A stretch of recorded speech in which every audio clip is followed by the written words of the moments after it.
আনন্দই কারণে মরছে, একটা কালেমা পড়ছে 1000।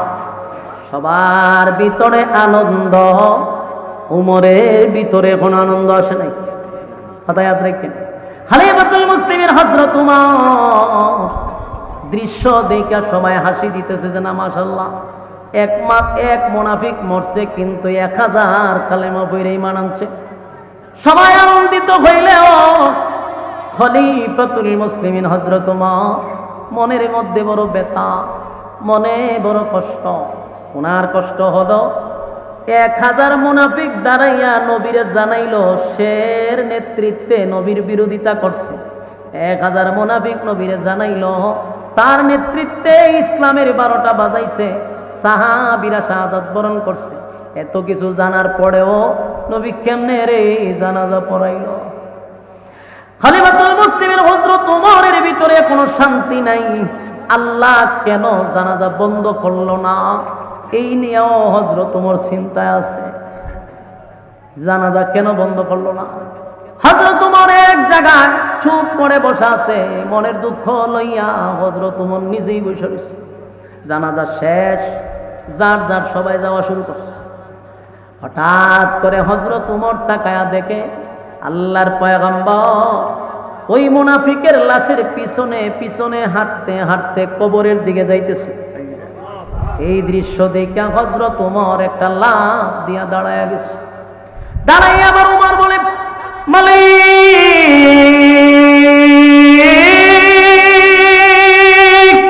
এতক্ষণ আয়াতের মধ্যে স্পষ্ট ঘোষণা ছিল মুনাফিকের জন্য দোয়া করলে দোয়া কবুল হবে না। এই আয়াত তো আপনি নাজিলই করছেন। জানাজা না হয় নিষেধ নাই, কিন্তু দোয়া যে নিষেধ এই ব্যাপারে তো স্পষ্ট দলিল কোরআনের আয়াত। আপনার বন্ধু যে জানাজা শেষ কবরের সামনে যাইতেছে, নির্ঘাত আপনার বন্ধু মুনাফিকের জন্য দোয়া করবে, তো দোয়া না আপনি নিষেধ করলেন। উমরের কথা বলো, দোয়া তো নিষেধ, আয়াত আছে, দলিল আছে, তাহলে এখন আল্লাহর নবী কেমনে মুনাফিকের কবরের সামনে যায়? মুনাফিকের কবরে যাওয়া মানে হলো মুনাফিকের জন্য নবী দোয়া করবে। কথা এখন ঠিক? উমর বলছে মহামুসিবত, কোন এটা তো হওয়ার কথা না, এরকমটা তো হওয়ার কথা না। নবী কেমনে রে কবরের সামনে এখন যায়? উমর খালি নবীর দিকে তাকায় যে কি করে দেখেন। এতক্ষণ বসা ছিল, হযরত উমর দাঁড়াইছে কবরের কাছাকাছি, উমর দূর থেকে দৃশ্য দেখতেছে আর আসমানের দিকে তাকায় বলে, মালিক, বরদাস্ত করতে পারি না যেই মুনাফিক আমার নবীর এত ক্ষতি করলো, আমি বরদাস্ত করতে পারি না। আপনার বন্ধু নামাজ পড়ায়া দিল, এখন আপনার বন্ধু মুনাফিকের জন্য দোয়া করার জন্য কবরের সামনে যায়। আল্লাহ আয়াত নাজিল করে জানায়া দিয়েছেন 70 বার দোয়া করলেও দোয়া কবুল হবে না। ইস্তাগফির লাকুম আও লা তাস্তাগফির লাকুম ইন তাস্তাগফির লাকুম 70 মাররাতান ফালান ইয়াগফিরাল্লাহু লাকুম যালিকা বিআন্নাহুম কাফারু বিল্লাহি ওয়া রাসূলিহি ওয়াল্লাহু লা ইয়াহদিল কওমাল ফাসিকিন। এই আয়াত তো নাজিল হয়েছে মুনাফিকের দোয়া নিয়া। দোয়া করলেও কবুল করবেন না, কিন্তু আপনার পয়গম্বর কেমনে গো মুনাফিকের কবরের সামনে গিয়া দাঁড়াইছে। হযরত উমর তাকায়া দেখে তারে মাটি দেওয়া শেষ। এবার মাটি দেওয়ার শেষে কি করে? দোয়া করে। কথা কয় না, কি করে? দোয়া করে। পয়গম্বর দোয়া করবে, উমর আসমানের দিকে তাকায়, বারবার আসমানের দিকে তাকায়। উমর পেরেশানিতে পড়ে গেছে। আয়াত নাজিল করলো আল্লাহ, নবীজি এখন কবরের সামনে অস্থির হয়ে গেছে। পয়গম্বর 2টা হাত উত্তোলন করবে, এমনি দেখে জিব্রাইল সামনে দাঁড়ানো। জিব্রাইল সামনে দাঁড়ায় গেছে।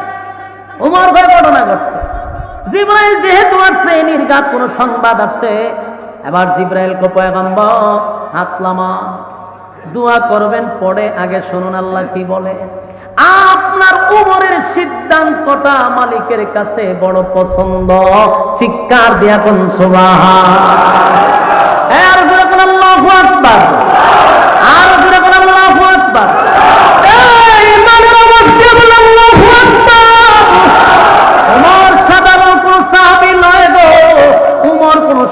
সাধারণ সাহাবী না, ওমরের মেজাজ হলো ওহির মেজাজ। ওমর যা চায় আল্লাহ তা পাঠায়। আল্লাহর পাঠানো ফেরেশতা জিবরাইল বলে, হাবিব দোয়া করবেন পরে, আগে শুনেন আল্লাহ কি বলে। আপনার ওমরের সিদ্ধান্তটা আল্লাহর কাছে বড় পছন্দ। এমনি আয়াত নাজিল হয়ে গেছে, ওয়ালা তুসাল্লি আলা আহাদিম মিনহুম মাতা আবাদা ওয়ালা তাকুম আলা কবরি। এই যুবক ভাইরা, এই আয়াতটি কারিমা নাজিল হয়ে গেল। আল্লাহর পয়গম্বরের সামনে জিবরাইল বলে, নবী গো, ওয়ালা তুসাল্লি, নেক্সট টাইমে, পরবর্তীতে, ভবিষ্যতে আর কোনদিন মুনাফিকের জানাজা পড়াবেন না।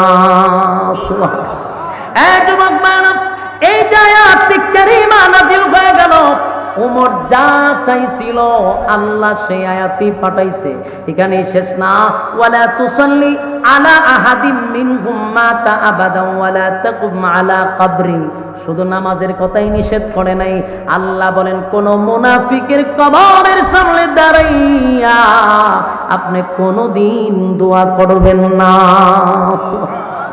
আমার উত্তর দেন, ওমর যা চাইছিল আল্লাহ কি তা পাঠাইছে? তাহলে ওমর কি কোনো সাধারণ সাহাবী না? ওমরের মেজাজ হলো ওহির মেজাজ। ওমরকে বলা হয় মেজাজে ওহি। ওমর যা চায় এরকম 21টা আয়াত, একটা দুইটা নয়, 21টা আয়াত ওমরের মেজাজ মর্জি মতো আল্লাহ নাজিল করছে। এই জন্য খলিফাতুল মুসলিমের ওমরকে বলা হয়, যদি নবীর পরে কোন নবী থাকতো, নবী যদি খাতামান নবিয়্যিন না হতো, নবী যদি শেষ নবী না হইত, নবীর পরে যদি কোন নবী আসতো রে, উমর রে আল্লাহ নবী বানায়া দিত। জোরে কোন সুবহানাল্লাহ। উমর সাধারণ কোন সাহাবী নয়, উমর কোন সাধারণ সাহাবী না। আয়াত তো নাজিল হয়ে গেল, ওয়ালা তুসাল্লি আলা আহাদিম মিনহুম মাতা আবাদা ওয়ালা তাকুম আলা কবরি। নেক্সট টাইমে, পরবর্তীতে আর কোনোদিন মুনাফিকের জানাজা পড়াবেন না। এমন কি কবরের সামনে দাঁড়াইয়া আপনি নবী মুনাফিকের জন্য দোয়া করবেন না। নাজিল হইছেনি উমরের ব্যাপারে। উমর যা চাইছিল, কথা হয় না? এই জন্য যাহার নাম মনে হলে বড়ে যায় মন, যাহার নাম মনে হলে বড়ে যায় মন, খোলাফায়ে রাশেদার উমরে ফারুক। উমর এমন একজন ব্যক্তি ছিল, শয়তান তারে ডরাইতো। শয়তান রাস্তা দিয়ে যদি দেখছে উমর গেছে, আর এই রাস্তা যাইতো না। উমর এমন ছিল, উমরের ইসলাম গ্রহণের পরেই নামাজ প্রকাশ্যে শুরু হয়েছে। সুবহানাল্লাহ বাড়ি গিয়া আগে মানুষ লুকিয়ে লুকিয়ে নামাজ পড়তো। উমর কয়, হুজুর আমি ইসলাম ধর্ম গ্রহণ করলাম। নামাজ হলো আল্লাহর হুকুম, আপনি নবীর উপরে ঈমান আনলাম, আল্লাহর উপরে ঈমান আনলাম, ফেরেশতাদের উপরে ঈমান আনলাম, আল্লাহর কিতাবের উপরে ঈমান আনলাম, পরকালের উপরে ঈমান আনলাম, সব যাই না আমি ইসলাম ধর্ম গ্রহণ করলাম। এখন আল্লাহর হুকুম পালন করবো, এটা যদি লুকাইয়া লুকিয়ে লুকিয়ে তো আমি ইবাদত করতে পারবো না। হযরত ওমর কয়, হুজুর আমার একটা বক্তব্য দিতে দেন। আল্লাহ নবী হয় কোন দরবার লাগায়? ঠিক আছে, বক্তব্য সুযোগ দিলাম। হযরত ওমর তরবারি লইছে একটা, লইয়া উঁচা একটা জায়গায় দাঁড়াইছে।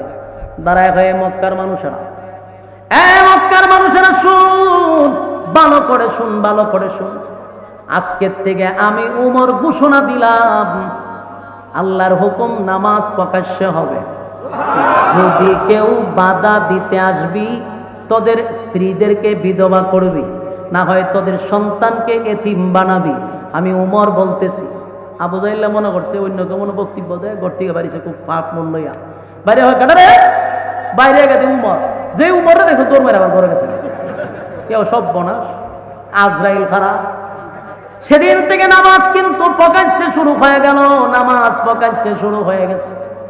তাহলে উমরের অবদান আছে না নাই? উমরের অবদান ইসলামে বহু আছে রে। উমরের মেজাজ মতো হি আসত, সেই উমরের বিরুদ্ধে হত্যা মামলা করছে। বলুন, সাধারণ কোন সাহাবীর বিরুদ্ধে করছে? অথচ গোটা মিডিয়ার জগৎ প্রচার হয়ে গেছে উমর একটা নির্দোষ মানুষকে হত্যা করছে। মদিনার অলিতে গলিতে নারী পুরুষ সবার কাছে জানা হয়ে গেছে, হায় রে উমর কেমনে রে একটা নির্দোষ মুসলমানরে মারল। সারা দেশ প্রচার হয়ে গেছে, উমরের বিরুদ্ধে হত্যা মামলা শুরু হয়ে গেছে। এখন রায় শোনানো হবে, বিচার তো করবে রাসূল। সবার ভিতরে একটা কৌতূহল, হায় রে উমর রে বুঝি এখন ফাঁসি দেওয়া হবে। মদিনার অনেক সাহাবীর আশ্চর্য হয়ে গেছে, উমর তো এমন করতে পারে না, উমর একটা নির্দোষ মানুষকে মারতে পারে না। কিন্তু কি হবে, সমস্ত ডকুমেন্টস, সমস্ত সাক্ষী সব কিছু উমরের বিরুদ্ধে যায়। কারণ বাহ্যিক চৌকে দেখা যায় লোকটা আসলেই নির্দোষ। কেমনে নির্দোষ? এই বিচার কি আরেক জায়গায় লইয়া যাইতে পারবে না? ইসলাম কি কোনো বাধা দিছে?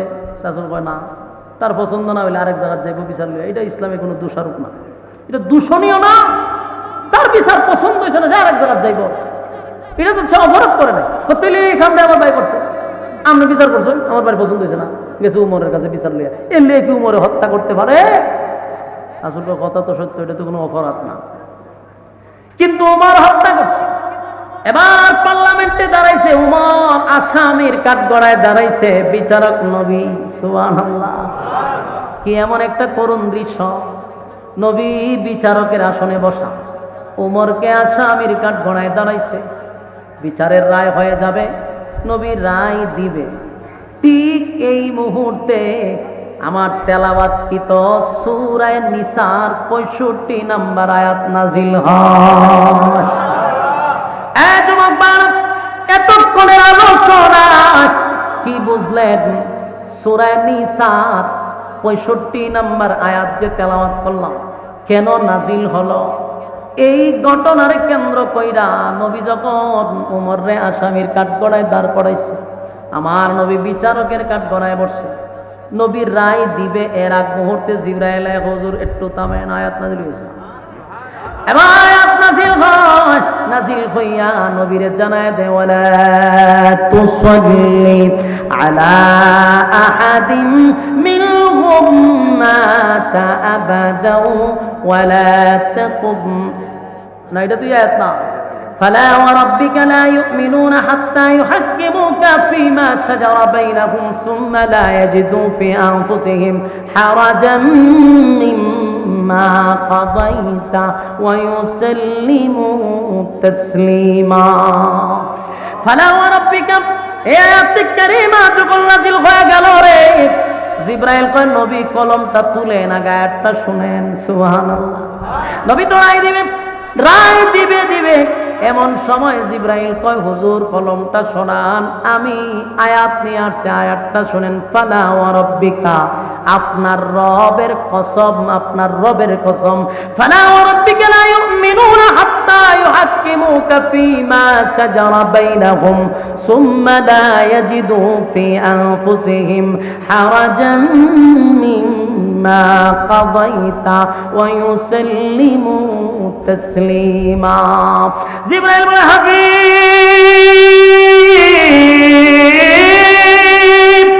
আল্লাহ রাব্বুল আলামিন জানায়া দিয়েছে, ফালা ওয়া রাব্বিকা, আপনার রবের কসম, আপনার রবের কসম, আপনার রবের কসম, উমর নির্দোষ মানুষকে হত্যা করে নাই। আপনি হলেন বিচারক, উমর হলো অপরাধীর আসামির কাঠগড়ায়, আর এই মামলার উকিল স্বয়ং আল্লাহ।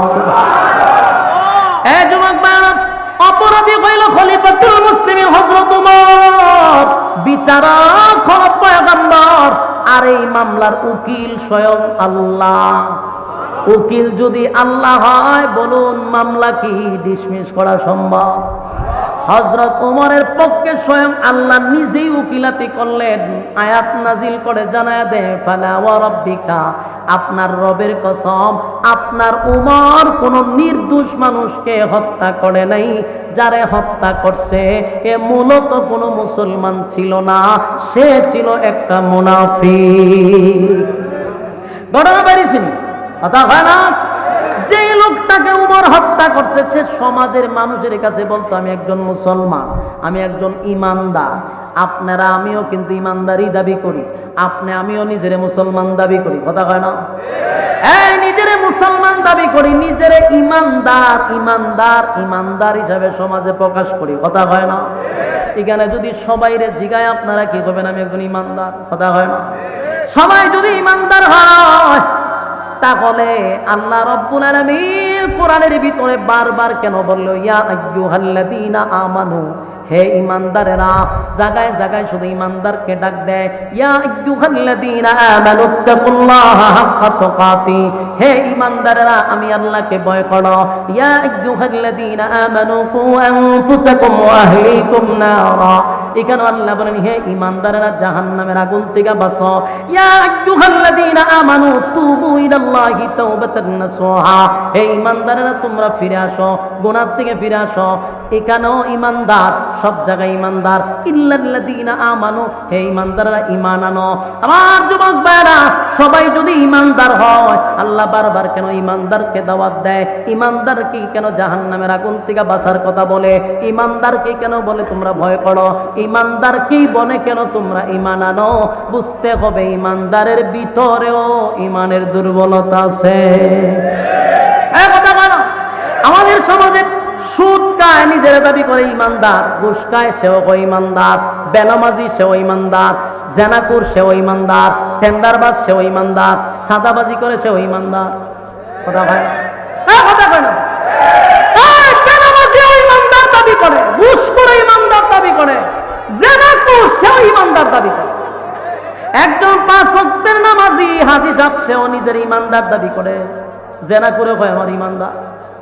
এই জন্য শুধু নামে ইমানদার হলে চলবে না, সমাজের মানুষ তোমার ইমানদার বলে জানলেও আল্লাহর আদালতে তোমার ইমানদার হিসাবে নাম ওঠে নাই। মদিনাতে এক ইহুদি ব্যক্তি এবং এক নামদারি মুসলমান ব্যক্তি, দুইজনের মধ্যে একটা ঝগড়া লাগছে। ঝগড়া যে লাগছে একটা পণ্য নিয়ে, মনে করেন একটা জিনিস, একটা বোতল ধরেন, এটা নিয়ে লাগছে। ইহুদি কয় এটা তার, মুসলমান ব্যক্তি কয় এটা আমার। দুইজনের মধ্যে ঝগড়া সারা রাত দিন করলেও শেষ হইব? কারণ একজনে কয় এটা আমার, এক হয় আমার, কেউ তো কারো দিতেছে না। আমার আমার করে এক বিকেল ঝগড়া করছে, কেউ আর নেয় না। একজন বলল যে আপনারা যে সারাদিন ঝগড়া করতেছেন, সেও দাবি করে এটা তার, আপনিও দাবি করেন আপনার, কিন্তু সমাধান কেমন হইব? একজন বিচারকের মাধ্যমে, এটা সুষ্ঠু তদন্তের মাধ্যমে বিচার হওয়া দরকার। দুই ব্যক্তিগত কথা তো সত্য, তাহলে একটা বিচারের মাধ্যমে আমরা রায় পাবো এটা আসলেই কার। তখন দেশের প্রেসিডেন্ট ছিল রাসূল আরবি সাল্লাল্লাহু আলাইহি সাল্লাম। রাসূল কি ছিল? দেশের প্রেসিডেন্ট। এটা আপনারা জানেননি? আমরা তো খালি ওয়াজ শুনি, নবী গরিব ছিল, নবীর পেটে ভাত তোরা ছিল, তুই ওয়াজ করি আমরা। কিন্তু নবী যে দেশের প্রেসিডেন্ট ছিল, এই ওয়াজ আমাদের দেশের মৌলবীরা খুব কম করে। আর এর কারণে অনেক বাম নাস্তিকপন্থী লোকেরা কয় হুজুররা রাজনীতি করে কেন? ওই যে ওয়াজ দিয়ে আমরা একটু করছি, রাসূলের পেটে ভাত তোর, রাসূল না খাইছে, গরিব ছিল, এই কারণে রাজনীতিবিদরা, হুজুররা রাজনীতির কথা বললে হয় আপনারা রাজনীতি করেন কেন? হে এটা জানে না যে রাজনীতি জন্ম দিছে হুজুররা। আর এগুলো না জানার কারণ হলো আমাদের দেশের কিছু মৌলবী ওয়াজ করে একটা, রাসূল গরিব, রাসূলের ভেড়ো ফাত্তর, রাসূল ছাটায় ঘুমাই দিছে। এরপরের পৃষ্ঠার পড়ছে না যে রাসূলদের দেশের রাষ্ট্রনায়ক ছিল, রাসূলদের দেশের বাদশা ছিল, এই ওয়াজ করে না। আর এই ওয়াজের প্রভাব কম হওয়ার কারণেই আজকে 1.5 টাকার রাজনীতিবিদ কই হুজুররা রাজনীতি পাইছে কই? অথচ রাজনীতি জন্ম দিল আলেমরা, আর আমরা কয় রাজনীতি পাইছি কই? এই কারণেই সমস্যাটা হয়েছে। এই জন্য রাসূলকে খালি গরিব ছিল এই ওয়াজ আপনারা করার অধিকার কেউ দিছে না। রাসূল দেশের বাদশা ছিল, এতে রাসূলের সম্মান বাড়ায়। রাসূল গরিব গরিব কইয়া সম্মান কমাইতেছেন। কারণ একটা সময় রাসূলের মাক্কি জিন্দিগি গেছিল, মদিনার কিছু সময় রম গেছে, কিন্তু পরবর্তীতে দেশের বাদশা হয়েছে, এটা কর না কেন? এই জন্য এই কথাগুলি আমাদের জানা দরকার। তো রাসূল সাল্লাল্লাহু আলাইহি সাল্লাম তখন ছিল দেশের প্রেসিডেন্ট, বাদশা। তো এই দুই লোক ঝগড়া লাগিয়া বিচার লইয়া গেছে রাসূল দরবারে, আল্লাহ রাসূলের পার্লামেন্টে, এরা বিচার লইয়া গেছে গিয়া, হুজুর এই দুই ব্যক্তির মধ্যে যখন ঝগড়া হয় তখন এই দুই ব্যক্তির মধ্যে আবার পরামর্শ হয়েছে যে বিচারক কার কাছে বিচার দিবা আমারে বলো। মুসলমান ব্যক্তিরা বলল যে বিচার লইয়া যাবো আমি রাসূলের কাছে। তার ধারণা হইল আমি মুসলমান, আমার নবী বিচার করবে, তো বিচারটা তো আমিই পাবো। এই ধারণা নিয়ে রাসূলের কাছে গেছে। ইহুদি হইল আমার কোনো অসুবিধা নাই, বিচারক একজন হইলেই হয়। রাসূল সাল্লাল্লাহু আলাইহি সাল্লামের কাছে যখন বিচার নিয়ে গেছে, তা রাসূলের বিচার সুষ্ঠু তদন্তের মাধ্যমেই হবে। না 16 বছরের বিচার হইব?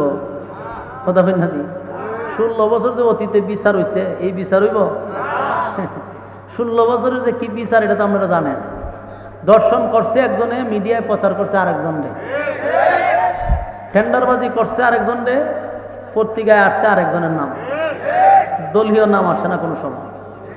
তো এই হইল 16 বছরের বিচার। তো রাসূল তো ইসলামিক আইন অনুযায়ী বিচার করবে, এখানে তার দল চিন্তা করবে না। আমাদের দেশে ছিল 16 বছর দলের লোক যদি 7 খুনও করছে তো তারা জেলে ঢুকানি গেছে না, কারণ দলের লোক ওই 7 খুন আর একজন নিরহ মানুষের উপরে চাপাইয়া হেরে নিয়ে আয়না করে বন্দী হইতেছে।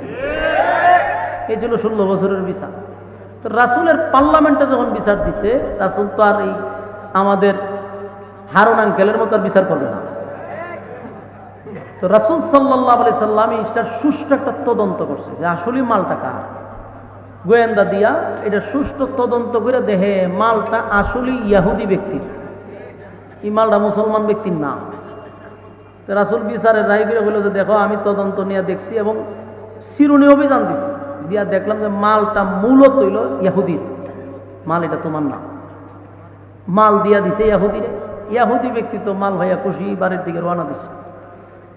নামদারি মুসলমান ব্যক্তি এখান থেকে বাইরে রাস্তার মধ্যে ইহুদিরা আবার আটকাইছে।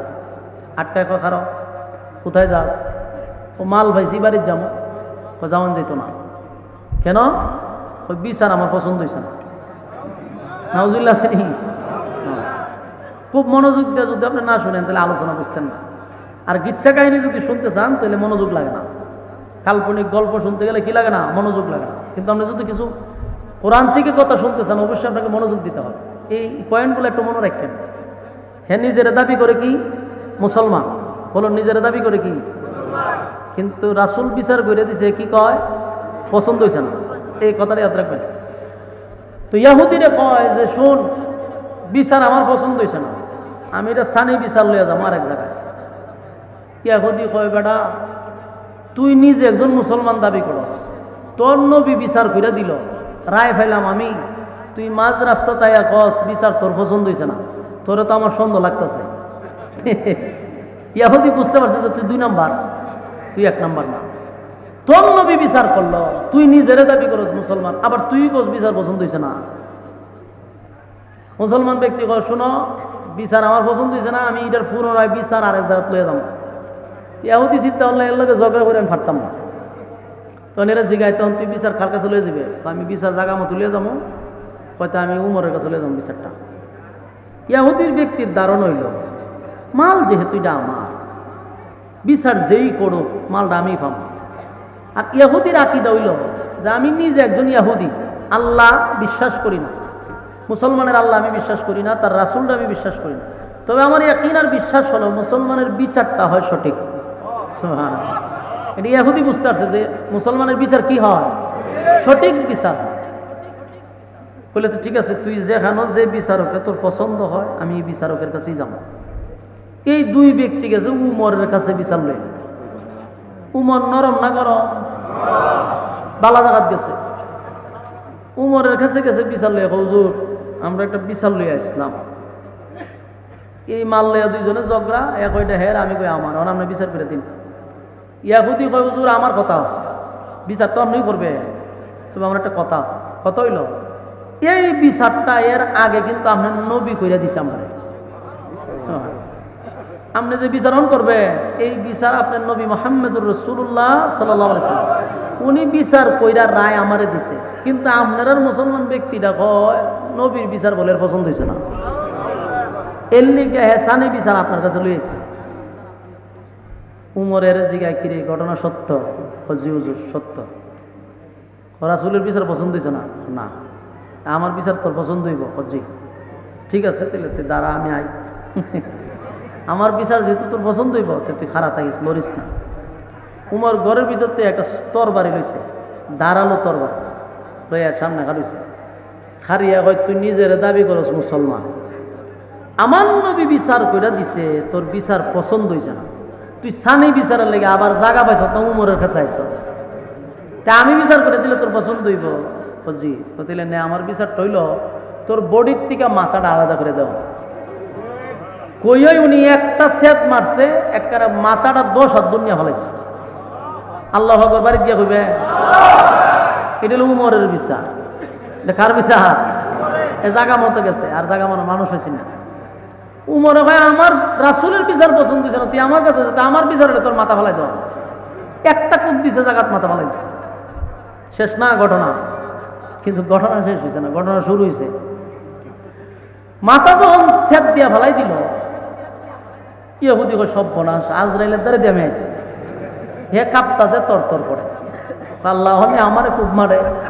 আর উমরে তো শয়তানও ডরাইতো। উমরে কে ডরাইতো? শয়তানও ডরাইছে। উমর যেই রাস্তা দিয়ে গেছে, শয়তান ভুলে ওই রাস্তাতে গেছে। অথচ শয়তান কারো সাথে বাদ নাই যে যারা ধোঁকা দিছে না, সাহাবীরারও ধোঁকা দিছে, কিন্তু উমরের কাছে দাঁড়ো গেছে।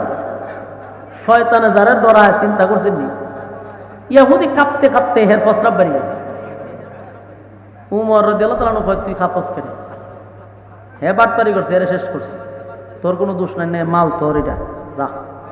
ইহুদি মাল ভাইয়া খুশি, আর কখন বালা কাম হয়েছে। এর বলে বিচার পছন্দ হয়েছে না, হন এরা সাইজ করছে, এটা পছন্দ হয়েছে। ইহুদি মাল লিয়ে বাড়ি গেছে, উমর গেছে গড়ে। যারে মারছে এর আবার আত্মীয় স্বজন, ভাই বারাদার আছে না, এরা খবর পাইছে যে আমরার বাইরে উমরে মেরে নিছে। তদন্ত নিয়ে দে উমর নির্দোষ একটা মানুষকে হত্যা করছে। তখন হত্যা যে করছে উমরে, নির্দোষ মানুষ, তার কোনো দোষ ছিল না, তারা হত্যা করছে। এই যারা হত্যা করছে হের ভাই বারাদার আত্মীয় স্বজন উমরের বিরুদ্ধে রাসূলের পার্লামেন্টে হত্যা মামলা করছে। দরবার কই গিয়া কই লাগছে দেখছেন নি? খালি শুনতে থাকেন না, বিরক্ত হইতে যায়? মনোযোগ দিয়ে শুনেন। প্রথম একটু যদি সক্কাচারের চিন্তা করে তাহলে কিন্তু আউট হওয়ার সম্ভাবনা আছে। আপনারা শ্রোতারা তো খালি দাঁড়িয়ে বেড়ে ঘুরে হুজুরে টান দিবে কোন সময়? তো প্রথমে যদি কেউ সক্কা মারে ফিসেন স্টাম থাকবো নি? আগে তো বল বুঝতেইব, যেটি স্প্রিং বল না ভাস বল, বুঝছেন? এবারে দিতেইব। আগে কথাগুলি ভূমিকা মনোযোগ দিয়ে শুনবেন, এরপরে আপনি বিস্তারিত আলোচনা যাবেন। ভূমিকা বুঝে না দেখি অনেক শ্রোতা ওয়াজের পরে কি আলোচনা করছে এটি জানে না, এই জন্য মনোযোগ দিয়ে শুনেন। একটা বক্তার আলোচনার ভূমিকার মধ্যে ডিপেন্ড করে যে সে আলোচনাটা কোন দিকে যাইতেছে, কি আলোচনা করবে। আমরা দেশে তো সিস্টেম নাই, আয়া ও বাপ দাদার গিচ্চার কাল্পনিক গল্প বইলে হতেন খান্দায় মান্দায় জায়গা হুজুরে খান্দাইছে, কিতা কইয়া খান্দাইছে রে, যেগুলা কোরআনেও নাই হাদিসও নাই, কাল্পনিক গিচ্ছা শোনাইয়া হতেন ফিট করাইয়া জায়গা। ইওয়া শুনবার লাগে রাইতে বসে রয়েছে। সচেতন হন, আস্তে আস্তে পরিবর্তন হন। গিচ্চার কতদিন শুনবেন? যেন ভূমিকাটা মনোযোগ দিয়ে শুনবেন। পার্লামেন্টে মামলা করছে উমর রাদিয়াল্লাহু তাআলার বিরুদ্ধে। কি মামলা? হত্যা মামলা। এটা বাংলাদেশের হত্যা মামলা না রে ভাই। বাংলাদেশে হত্যা মামলা করলে এটা কোনো বিষয়ই না। আজ পর্যন্ত যিনি ফাঁসি হইতে খুব কম, যদি অন্য দলের হয়তো সাথে সাথে ফাঁসি, নিজের দলের লিডারে নিয়ে এমনি তো 6 দেওয়ালের ভিত্তিবন্দি কইরা আর ফাঁসির নাম নাই। এই জন্য এরা জোড়া কোন 7 কোন কইরাও এরা ফাঁসি হয়েছে না। আর নির্দোষ মানুষগুলোর দৈরা দৈরা ফাঁসি দিছে। 16 বছর এই রাজনীতি করে গেছে। এগুলা বললেও যাদের গায়ে জলে আর কোনো কাউন্টার দিতে চায়, জাগা দইরা বাদাম দিবেন ইচ্ছা মতে, ইচ্ছা মতে বাদাম দিবেন। তো গতকালকে এক মাহফিলে গেছি, আপনারা জামালপুর আছেন, এক নেতা আমার আগে তো ওয়াজ করা শুরু করছে। এটা প্রশ্ন হইল ওয়াজ করার জন্য, কোরআন হাদিস থেকে কথা বলার জন্য দাওয়াত দিয়ে আনছে বক্তারে হবিগঞ্জ থেকে, শ্রোতা আনছে বক্তার কথা শোনার জন্য, নেতার বক্তব্য শোনার জন্য। আপনারা বলছেন? তাহলে আমরা এখনো কিন্তু ওই ফেসিবাদের ভিতর থেকে বাইরিতে পারছি না। এক দল থেকে বাইরে আরেক দলের কবলে ভরতেছি আমরা। আচরণ দেখতেছি সেম সেম। আগের নেতারাও, স্বৈরাচারের নেতারাও মাহফিলে বসে থাকতো বক্তব্য দিবার লেগে, বক্তারা বয়া আধা ঘন্টা বক্তব্য দিত। এখন দেখতেছি এখন এই দলও দেখলাম যে বইয়া বইয়া বক্তারা তো এরা ওয়াজ নসিহত করা শুরু করে। আমি চিন্তা করার মধ্যে কোনটা সুরের দেখতে বাচ্চা দিটা হাতে রাতে করছি কালকে আমার মতো বক্তারে, কারণ আমার তো দেখতে শুরু সাইজ শুরু আমার কেউ গনেও না, কিন্তু আমি যে 64 জেলা ওয়াজ কইরা দেশ বিদেশ পর্যন্ত আমি ওয়াজ করছি, কিন্তু হ্যাঁ আমার না কই না হুজুর 5 মিনিট বসেন আমি বক্তব্য পড়াইতেছি, হ্যাঁ 15 মিনিট বয়ান করে, তাও বয়ান কি মুখে নাই দাড়ি, টাকনুর নিচের কাপড়, হ্যাঁ ওয়াজ করে খবর আসরের ওয়াজ আমার বয়াতে। ধৈর্যের একটা সীমা আছে, শেষে আমি বয়ান যখনের বক্তব্য শেষ হয়েছে আমি বললাম যে মাশাল্লাহ নেতায় যে বক্তব্য দিছে আমার আর ওয়াজ লাগেই না, আমি দোয়া করে লেতেছি। যে দোয়া শুরু করছেন পাবলিক আছে সব সেইটা তখন নেতা স্টেজই তার মরণ, এমন বেজ্জতি হয়ে গেছে, কারণ ল্যাংটা করায় ছেড়ে দেওয়া হয়েছে।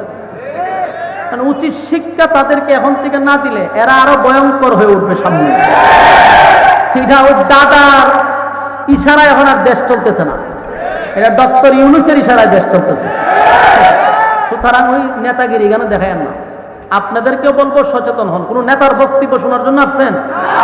সুজন্যমূলক 2-1 মিনিট বক্তব্য দিতে পারে, কিন্তু ওয়াজ নসিহত করার অধিকার তারে কেউ দিছে না। তুই তো ওয়াজ করবি, তোর মুখে দাঁড়িয়ে নাই, তুই নামাজ পড়স না, মুত্তা বানিস না, তোর কথা কি পাবলিকে শুনতো? এগুলা কিন্তু আপনাদের মাইন্ডে রাখতে হবে। আমি সেখানে আসলে না, কিন্তু পরবর্তীতে কোন নেতার বক্তব্য শোনার জন্য বসবে না। বেশি দেরি হইলে সব ওটা শুরু করবেন, যেন বুঝতে পারে যে এর বক্তব্য শোনার জন্য এখানে কেউ আসে নাই। ইয়াদ থাকবে তো, এখান থেকে তুই শেষ। আমার বলা আমি বলছি, বাকি আমল করা আপনার দায়িত্ব। সম্মানিত সুধী, পার্লামেন্টে বিচার দিছে। কোন পার্লামেন্টে? রাসূলের পার্লামেন্টে। কি মামলা? হত্যা মামলা। আর ইসলামিক আইন অনুযায়ী হত্যা মামলার বিচার হলো হত্যার বদলা হত্যা। বলুন, হত্যার বদলা হত্যার বদলা হত্যা। এখন উমরের বিরুদ্ধে দিছে হত্যা মামলা, উমরের রায় কি হবে? তারা ফাঁসি দিতে হবে, হত্যা করতে হবে। এখন প্রশ্ন হইল, সাধারণ ব্যক্তির নামে কি মামলা হয়েছে? সুবহানাল্লাহ, উমর তো সাধারণ ব্যক্তি না, দিছে মামলা। উমরের বিরুদ্ধে যখন মামলা দিছে, রাসূল আশ্চর্য হয়ে গেছে যে একটা নির্দোষ মানুষকে উমর হত্যা করলো, আর বিচারের রায় দিবে এখন রাসূল নিজে। রাসূলের কসম দিয়া গাম বাহির হয়ে গেছে। কেন বাড়িছে? উমরের বাঁচাইবার লাগে না। রাসূলের চিন্তা হইল, উমর তো ইসলাম গ্রহণ করছে, আমি আল্লাহর কাছে উমরের ছায়া আনছিলাম। বলুন, উমর এমনি এমনি ইসলাম গ্রহণ করছে না? আল্লাহ রাসূল দোয়া করে আনছে, দোয়া কইরা উমরে ইসলাম গ্রহণ করাইছে। এখন উমর যে এত বড় দরবার লাগাইলো, এখন ইজ্জত যায়নি? এত বড় একজন সাহাবী নির্দোষ মানুষকে হত্যা করছে, এই চিন্তায় রাসূল কসম দিয়া গাম বাহির হয়ে গেছে। যেই উমরের মেজাজ অনুযায়ী আল্লাহ কোরআনের আয়াত নাজিল করে, সুবহান। উমরকে বলা হয় মেজাজে ওহী। উমর যা চায় আল্লাহ তা পাঠায়, সুবহানাল্লাহ। সাধারণ কোন ব্যক্তি উমর নয়। উমরের মেজাজ অনুযায়ী বহু আয়াত নাজিল হয়েছে, বহু আয়াত। কিন্তু যেই লোকটারে মারছে সবাই জানে নির্দোষ মানুষকে মারছে। বলুন, একে আসলে নির্দোষ ছিল? সে নিজের দাবি করতো কি মুসলমান? তুই দাবি করলি, রাসূলের বিচার তুই পছন্দ করছ না। এই খাসলত কি খালি তার মধ্যে না, আমাদের দেশও আছে। এই দাঁড়ার মুসলমান ফ্যান্ডেলের ভিতরে আছে, এই দাঁড়ার মুসলমান ফ্যান্ডেলের বাহিরেও আছে। দেখবেন নিজেরে কয় আমি মুসলমান, কিন্তু এর ফাঁক থেকে মাথা পর্যন্ত তাকাইলে বোঝা যায় না যে আসলে কি মুসলমান নেই। এবং নবীর সুন্নত অনুযায়ী তার চলতে ভালো লাগে না, আল্লাহর হুকুম পালন করতে তার ভালো লাগে না। এই দ্বারার মুসলমান আছে না নাই? রাসূলের যুগে অনেক মুনাফিক ছিল। রাসূলের সামনে তারা পাগড়ি লাগায়া বসতো, বড় পাগড়ি, মুডা দাড়ি, লেবাস ভালো, রাসূলের পাশে বইত। এমনও করতো কি, রাসূল বক্তব্য দিবার আগে হে দাঁড়াইয়া হইতো, এই লোক সকল তোমরা সবাই বসো, আল্লাহর রাসূল পয়গম্বর উনি বক্তব্য দিবেন। খুব সুন্দর উপস্থাপন করতো। কিন্তু এখান থেকে গিয়ে কইতো যে রাসূলকে কিভাবে মারা যায়, কিভাবে ইসলামকে ধ্বংস করা যায়, এই ষড়যন্ত্র করত। এদের মধ্যে সবচেয়ে বড় যে মুনাফিক ছিল তার নাম ছিল আব্দুল্লাহ ইবনে উবাই ইবনে সুলুল। টাটকা মুনাফিক, কিন্তু নবীর সামনে বসতো, নবীর পিছনে নামাজ পড়তো। কথা কি বুঝতেছেন? দেখলে বোঝা যেত বহুত বড় আল্লাহওয়ালা, জান্নাত থেকে খালি লেমেছে, কিন্তু এর ভিতরে হুদ্দা শয়তানি ছিল। এই শয়তানের ব্যাপারে আল্লাহ লিস্টি পাঠাইছে জান্নাত থেকে, ও জিবরাইলে দিয়া। লিস্টির প্রথম নাম্বারে আব্দুল্লাহ ইবনে উবাই ইবনে সুলুলের নাম লেখা, যে হে মুনাফিকের সর্দার। রাসূল কই সর্বনাশ, অত বড় ভাগরি আর দাঁড়িয়ে আমার দ্বারে নামাজ পড়ে বইয়া এ বুঝি কাম করে। এই লোক একদিন মারাও গেছে, আব্দুল্লাহ ইবনে উবাই ইবনে সুলুল মারা গেছে। তার একজন ছেলে ছিল আব্দুল্লাহ। আব্দুল্লাহ ছিল নবীর ঘনিষ্ঠ সাহাবী, মহব্বতের সাহাবী। দৌড়াই আইছে রাসূলের কাছে, আয়া কও হুজুর ঘটনা ঘটছে। কি ঘটছে? আমার আব্বা মারা গেছে। আয়া কান্না শুরু করছে রাসূলের সামনে।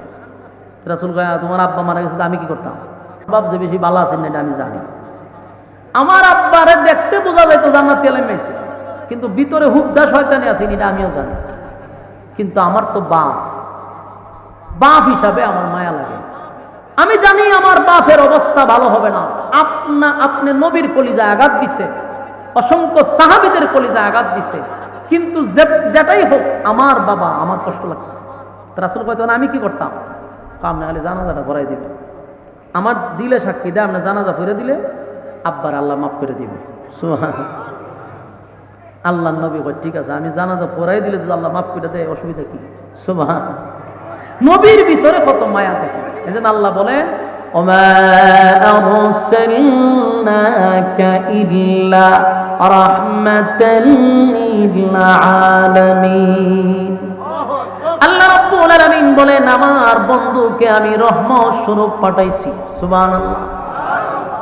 নবীর ভিতরে কোনো ধরনের কোনো হিংসা ছিল না, বিদ্বেষ ছিল না। এত শত্রুতামি করলো, তারপরও নবী কয় ঠিক আছে জানাজা পড়াইয়া দিব। যেই কইছে জানাজা পড়াইয়া দিব, আব্দুল্লাহ প্রচুর চালু, একটা সেকেন্ডও দেরি করছে না, এক সেকেন্ডও নবীর সামনে দাঁড়াইছে না। নবী বলছে আমি জানাজা পড়াইয়া দিব। একটা দৌড়মাইরা মদিনার অলিতে গলিতে গিয়া প্রচার করতে লাগলো, তোমরা কারা গো? আমার বাবার জানাজা কিন্তু রাহমাতাল লিল আলামিন পড়াবে। গোটা মদিনার অলিতে গলিতে যখন প্রচার হয়ে গেল নবী আব্দুল্লাহ ইবনে উবাই ইবনে সুলুলের জানাজা পড়াবে, মদিনার মানুষও আশ্চর্য হয়ে গেছে। এত বড় মুনাফিকের জানাজা নবী কেমনে রে জানাজা পড়াবে? সমস্ত সাহাবীদের কানে কানে খবর পৌঁছে গেছে। এদের মধ্যে 1000 মুনাফিক, তাদের কানেও পড়ছে। মুনাফিকরাও আশ্চর্য হয়ে গেল, যে লোকটা আমাদের লিডার ছিল, যার নেতৃত্বে ইসলামের ক্ষতি করলাম, যার নেতৃত্বে মুহাম্মদের বিরোধিতা করলাম, সেই লিডার মারা গেল আর জানাজা পড়াবে বিশ্বনবী। জানাজা দেখা দরকার। তারাও গেছে জানাজার মাঠে, জানাজা পড়ার লাগে না দেখার লাগে? জানাজা দেখার জন্য তারাও গেল। সাহাবায়ে কেরামরা সিদ্ধান্ত নিল নবী যেহেতু জানাজা পড়াবে তাই আমাদের যাওয়াই লাগবে। সমস্ত সাহাবীরা আনাগোনা শুরু হয়ে গেল জানাজার মাঠে, প্রচুর সাহাবীদের উপস্থিতি। অন্যদিকে হযরত ওমর খানে গেছে যে মুনাফিকের জানাজা নবী পড়াবে। ওমরের মেজাজ গরম হয়ে গেছে, সাথে সাথে ওমর দৌড়াই গিয়া গেছে কোথায়? জানাজার মাঠে। ওমরের টার্গেট হলো না, এত বড় মুনাফিকের জানাজা আমার নবী পড়াইতে পারে না। খুব রাগ নিয়ে গেছে যে না, সম্ভব না। নবীর কাছে গিয়া নবীরে নিষেধ করবে এই সিদ্ধান্তে নবীর কাছে গেছে, গিয়া আবার থেমে গেছে। তাইমা চিন্তা পড়ে গেল, আমি যদি নবীরে বলি জানাজা পড়াইয়েন না, তাহলে আমি উমরের পক্ষ থেকে নবীরে আদেশ করা হয়। আমি উমর তো নবীরে আদেশ করতে পারি না, জানাজা নিষেধ করলে আল্লাহ করবে, আমার তো এই অধিকার নাই। নবীরে আমার নিষেধ করার কোনো ক্ষমতা আমি উমরের নাই। তবে উমরের সহ্য হচ্ছে না, টাটকা একটা মুনাফিকের জানাজা আমার নবী পড়াবে, কেমনে রে আমি এটা বরদাস্ত করি। এখন নবীরে নিষেধ করবে, উমর এটাও পারতেছে না, উমর সহ্য করতে পারতেছে না। গোটা জানাজার মাঠে লোকে লোকারণ্য হয়ে গেছে। হযরত উমর পেরেশানির মধ্যে পড়ে গেছে, আসমানের দিকে তাকায় আর বলে মালিক, এই লোকটা আমার নবীর বিরোধিতা করছে, ইসলামের বিরোধিতা করছে, সাহাবীদের মধ্যে দ্বন্দ্ব লাগাইছে, তার কারণে বহু সাহাবী শাহাদাত বরণ করছে। আল্লাহ এমন একটা ব্যক্তির জানাজা আপনার বন্ধু পড়াবে, কেন গো? আমি উমর বরদাস্ত করতে পারি না। হঠাৎ করে উমরের মাথায় একটা আয়াত স্মরণ হয়েছে। ডাইরেক্ট তো নিষেধ করা যায় না রে, কিন্তু একটা আয়াত স্মরণ হয়ে গেছে। এখন উমর ওই আয়াতটা জুড়ে জুড়ে জুড়ে জুড়ে নবীর সামনে পড়তেছে। ডাইনে যায় পড়ে, বামে যায় পড়ে। ইস্তাগফির লাহুম আও লা তাস্তাগফির লাহুম ইন তাস্তাগফির লাহুম 70 মাররাতান ফালান ইয়াগফিরাল্লাহু লাহুম যালিকা বিআন্নাহুম কাফারু বিল্লাহি ওয়া রাসূলিহি আল্লাহু লা ইয়াহদিল কওমাল ফাসিকিন। ডাইরে যায় হযরত ওমর বারবার নবীর চতুর্দিকে ঘুরে ঘুরে আর আয়াত পড়তেছিল, জোরে জোরে পড়তেছে, নবী শুনতেছে। হঠাৎ করে নবী বুঝতে পারছে ওমর আমারে কি বুঝাইতে চায়। বারবার যখন আয়াত পড়তেছিল, ওমর তো ডাইরেক্ট নিষেধ করতে পারে না, পয়গম্বর আপনি জানাজা পড়ায়েন না, কিন্তু আয়াতটা জোরে জোরে পড়তেছে। আল্লাহর পয়গম্বর আয়াত জোরে জোরে পড়ার কারণে নবী বুঝতে পারছে ওমর আমারে কি বুঝাইতে চায়। একটা সময় নবী বলেন, ওমর রে কি বুঝাইতে চাও? এই আয়াতের মধ্যে আল্লাহ কি বলছে? এই আয়াতের মধ্যে রব্বে কারীম বলেন, আল্লাহ বলেন ইস্তাগফির লাহুম আও লা তাস্তাগফির লাহুম ইন তাস্তাগফির লাহুম 70 মাররাতান ফালান ইয়াগফিরাল্লাহু লাহুম যালিকা বিআন্নাহুম কাফারু বিল্লাহি ওয়া রাসূলিহি ওয়াল্লাহু লা ইয়াহদিল কওমাল ফাসিকিন। আল্লাহ নবী বলেন, ওমর রে এই আয়াতের মধ্যে আল্লাহ বলছে মুনাফিকের জন্য যদি আমি 70 বার দোয়া করি, আমার আল্লাহ আমি নবীর দোয়া মুনাফিকের জন্য কবুল করবে না। কথা কি বুঝতেছেন?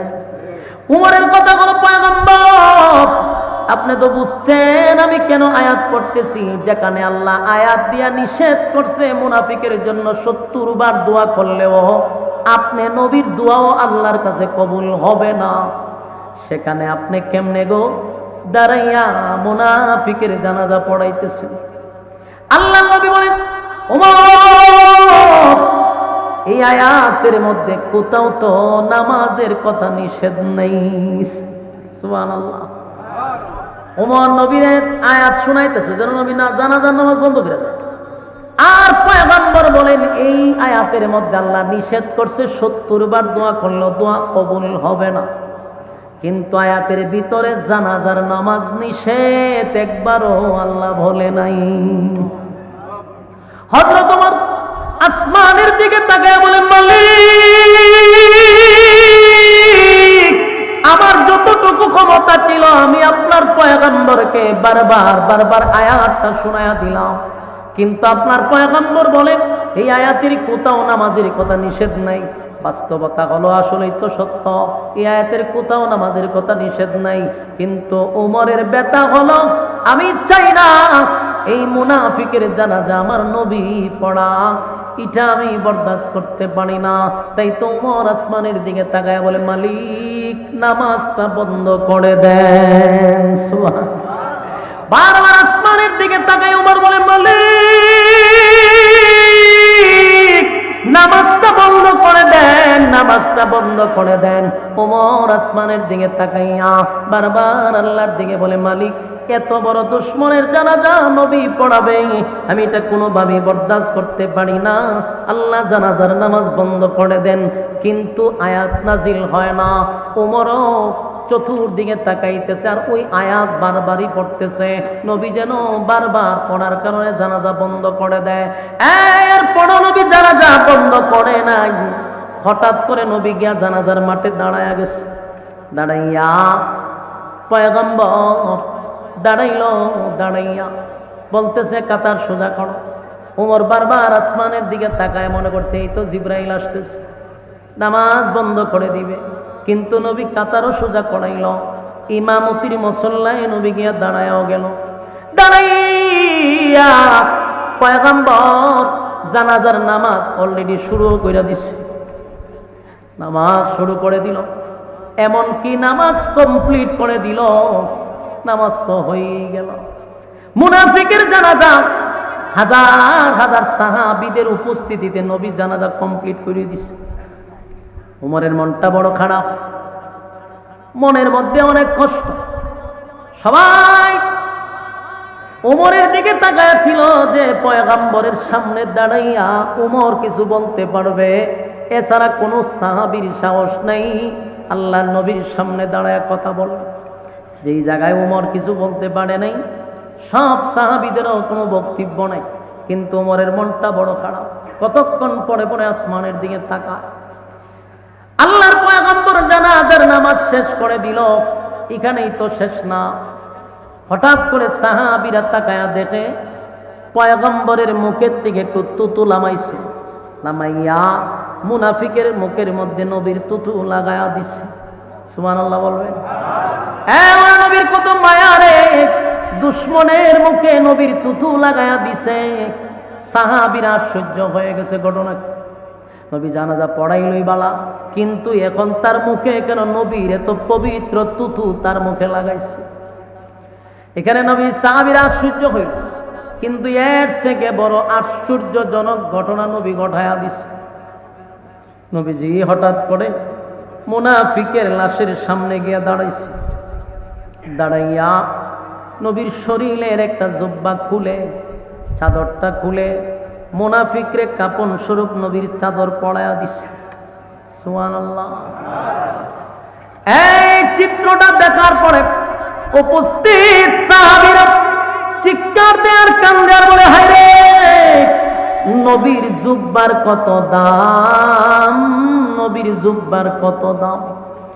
সাহাবায়ে কেরামরা কান্নার রুল ফলায়া দিছে গো, চিৎকার দিয়া বল, হায় রে, নবীর সাহাবী হইয়াও নবীর জুব্বা পাইলাম না। সাহাবীদের কান্না শুরু করে দিল, আর বলতে লাগলো, নবীর সাহাবী হইয়া নবীর জুব্বা পাইলাম না, নবীর জুব্বা পাইলাম না, নবীর জুব্বা পাইলাম না। নবীর একটা টাটকা দুশ্মন নবীর জুব্বা পাইল, নবীর জুব্বা পাইল। সাহাবীরা কান্নার রুল ফলায়া দিল। যুবক ভাইয়েরা, নবীর জুব্বা সাধারণ জিনিস না। নবীর জুব্বার দাম আছে না নাই? কথা হয় না? আপনার আর কি ঘুমে ধরছে? আওয়াজ দিতে হবে, নবীর জুব্বা আমার জুব্বা আর বুজুর্গর জুব্বা এক না। নবীর জুব্বার বড় দাম। নবীর জুব্বা সাহাবী হইয়াও কেউ পাইল না, কিন্তু মুনাফিকের কাফনের উপরে নবীর জুব্বা। সাহাবীরা কান্না শুরু করে দিছে, হায় রে, আমার নবীর জুব্বার কত দাম। পাইলো তো পাইলো, একটা মুনাফিকে পাইলো। কান্না যখন শুরু করে দিল, আল্লাহর পয়গম্বর বলেন, সাহাবীরা রে শোনো, অস্থির হইও না। আমি তারে জুব্বা কেন দিলাম, মনোযোগ দিয়া শোনো। প্রথম তার মুখে তুতু দিলাম, যেন আমি নবীর তুতুর বরকতে তারে আমার আল্লাহ মাফ করে দেয়। তারপরে পয়গম্বর বলে শুনো, আমি তারে কেন জুব্বা দিলাম। বদরের যুদ্ধে যখন সাহাবীরা শাহাদাত বরণ করছে, এর মধ্যে আমার চাচাও মারা গেছে। আমি আমার সাহাবীদেরকে দাফন করার জন্য কাপন পড়াইতে গিয়া কাপন নাই। সাহাবীদের শরীরের জুব্বা কুলে কুলে এক একজন মুর্দাকে কাপন পড়ায়া দিতেছে, এছাড়া কোনো কাপড় নাই। অনেক সাহাবীদের শরীর থেকে জুব্বা কুলে কুলে এক একজন শাহাদাত বরণকারীদেরকে কাপন পড়ায়া দেয়। সবার কাপন পরানো শেষ। নবীর চাচা আব্বাস রাদিয়াল্লাহু তাআলা আনহু, উনি ছিল মোটা স্বাস্থ্যবান। যুবক ভাইয়েরা, মোটা লম্বা হওয়ার কারণে যার তার জুব্বা নবীর চাচার শরীরে লাগে না। কোন সাহাবীর কাপড় ওনার চাচার শরীরে লাগে না। এখন কি করবে? কাপন তো নাই। নবীর পাশেই দাঁড়ায়া ছিল আব্দুল্লাহ ইবনে উবাই ইবনে সুলুল মুনাফিক, যে মারা গেছে, হে দাঁড়ায়া ছিল। নবী বলেন, তখন আমি তাকায়া দেখি আমার চাচা যেমন লম্বা, আব্দুল্লাহ ইবনে উবাই ইবনে সুলুলও লম্বা। আমার চাচা যেমন মোটা, আব্দুল্লাহ ইবনে উবাই ইবনে সুলুলও মোটা। আমি যখন তার দিকে তাকাইলাম, সে বুঝতে পারছে আমার শরীর মাপ দিয়া লাইছে হুজুরে। এখন সে শরমে হোক লজ্জায় হোক নিজের জুব্বাটা খুলে নবীর চাচারে কাপন স্বরূপ পড়ায়া দিছে। আল্লাহর নবী বলেন, সাহাবীরা আমি নবী ঋণ থেকে মুক্ত হইলাম। সে আমার চাচারে কাপন পড়ায়া দিছিল, আমি তার কাছে ঋণী ছিলাম, ঋণী। তাই আজকে আমার শরীরের জুব্বাটা খুলে তারে কাপন স্বরূপ আমি পড়াইয়া ঋণ থেকে মুক্ত হইলাম।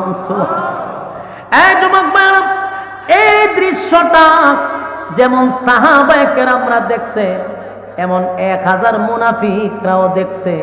কারণ মুনাফিকরা জানাজার মাঠে আসছিল জানাজা পড়ার জন্য না দেখার জন্য। 1000 মুনাফিক জানাজা দেখার জন্য আসছে রে। তারাও কিন্তু এই দৃশ্যটা দেখছে, দেখা তাদের চোখ দিয়া পানি ছাইরা দিছে, আর বলতে লাগলো, হায় রে জীবনটা বড়। যেই নেতার বক্তব্য শুইনা আব্দুল্লাহর পুত্র মুহাম্মাদের বিরুদ্ধে আমরা পদক্ষেপ নিছি, যেই লোকটার বক্তব্য শুইনা ইসলামের 12টা বাজাইছি, জীবনটা বড় এত বিরোধিতা যার করলাম, সেই লোকটা দুশ্মনের প্রতি এত মায়া, নিজের তুথু আমার নেতার মুখে লাগাইছে, নিজের জুব্বা নেতারে পড়ায়া দিল। অথচ এই লোকটা এই লোকের কত না ক্ষতি করল। আমরা জীবনভর কার বিরোধিতা করলাম? নিজে নিজে তারা অনুতপ্ত, নিজের চোখের পানি তারা নিজেরাই ফালায়। আর 1000 মুনাফিক সিদ্ধান্ত নিল, কি করলাম, কার বিরোধিতা করলাম? আজকে যার বিরোধিতা করছি সেই নেতারে নিজের জুব্বা পড়ায়া দেয়। নবীর আখলাকের চরিত্র দেখা পাগল পাগল পাগল হয়ে গেছে। সুবহানাল্লাহ। আমার নবী আর আপনার নবীর চরিত্রটা ছিল আজিম চরিত্র। সুবহানাল্লাহ। বলুন কি চরিত্র? আজিম চরিত্র ছিল, যার চরিত্রের সার্টিফিকেট আমার আল্লাহ কোরআনে দিছে। সুবহানাল্লাহ। وَإِنَّكَ لَعَلَى خُلُقٍ عَظِيمٍ।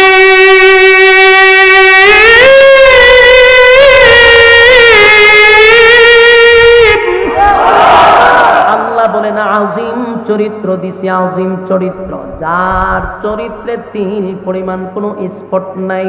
জুড়ে জুড়ে কোন সুবহান।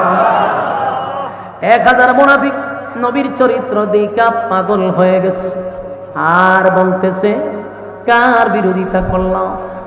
চোখের পানিগুলো ছেড়ে দিয়া পয়গম্বরের কাছে গিয়া দাঁড়াইছে 1000 মুনাফিক।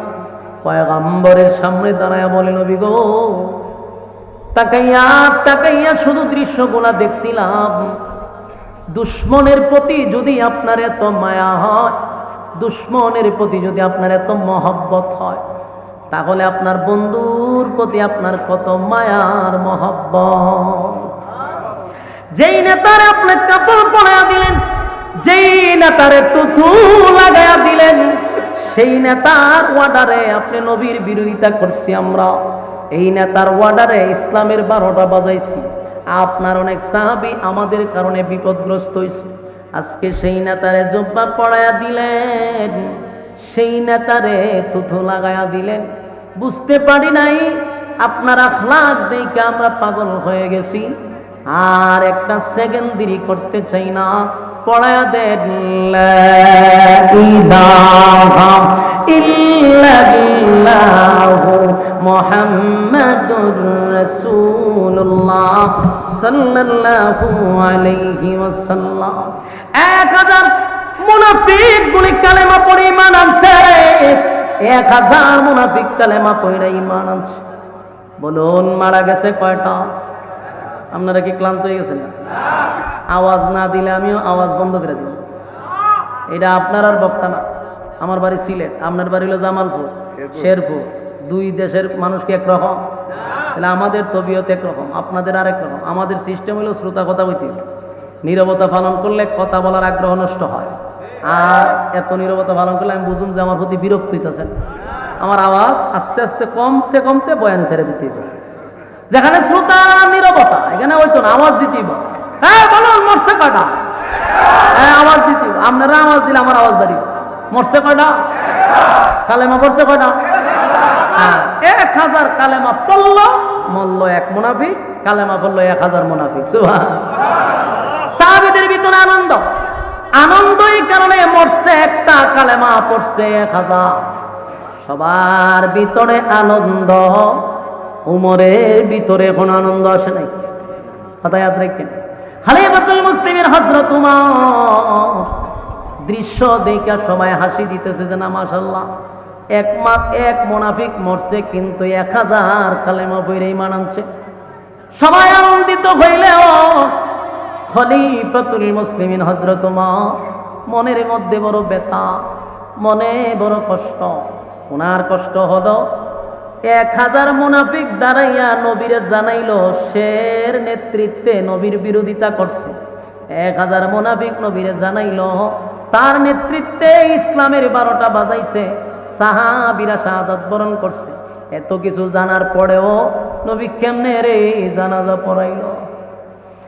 খলিফাতুল মুসলিমিন হযরত ওমরের ভিতরে কোনো শান্তি নাই। আল্লাহ কেন জানাজা বন্ধ করলো না, এই নিয়েও হযরত ওমর চিন্তায় আছে। জানাজা কেন বন্ধ করলো না? হযরত ওমর এক জায়গায় চুপ করে বসে আছে, মনের দুঃখ লইয়া হযরত ওমর নিজেই বসে রয়েছে। জানাজা শেষ, যার যার সবাই যাওয়া শুরু করছে। হঠাৎ করে হযরত ওমর তাকায়া দেখে আল্লাহর পয়গম্বর ওই মুনাফিকের লাশের পিছনে পিছনে হাঁটতে হাঁটতে কবরের দিকে যাইতেছে। এই দৃশ্য দেখে হযরত ওমর একটা লাফ দিয়া দাঁড়ায়া গেছে। দাঁড়াইয়া আবার ওমর বলে, মালিক,